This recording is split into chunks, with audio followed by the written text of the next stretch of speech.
Let's look at multiplication and division today, still on integers, how to use our signs effectively to help us arrive at a better answer. Because if you cannot use your signs properly, you will solve a particular problem thinking that you have the answer right. Meanwhile, your answer is not correct. So let's look at how to apply our minus or negative numbers and positive numbers. The rules that you must take into yourself when it comes to multiplication. When two numbers or two integers meet in terms of multiplication and they have the same signs, like minus a, or let me use a number, minus 1 times minus 1. 1 could also mean any number, could be minus 2 times minus 2. Just know how to multiply your numbers and apply your signs properly.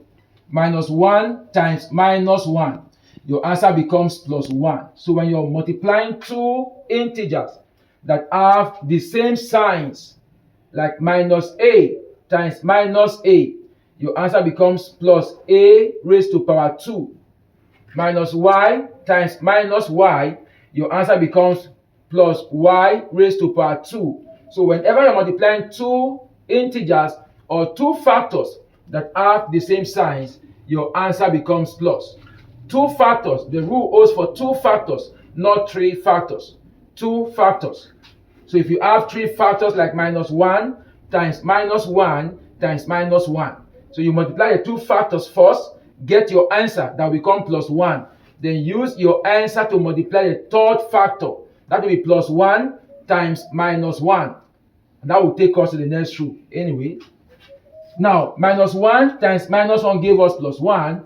Also, plus 1 times plus 1 will still give us plus 1. I said when the two factors or integers have the same signs, your answer becomes positive. Your answer becomes positive. This is not addition, because many students will tell you minus minus plus. That is not the rule. Minus minus is not plus, because when it comes to addition, minus minus should give us minus. But minus times minus will give us plus. So if you don't put the operation in between the minus signs, then minus minus cannot be plus. Minus 3 minus 4 is minus 7, because you owe 3 and you also owe 4. But minus 3 times minus 4 is plus 12, because when you multiply two factors that have the same signs, your answer becomes positive.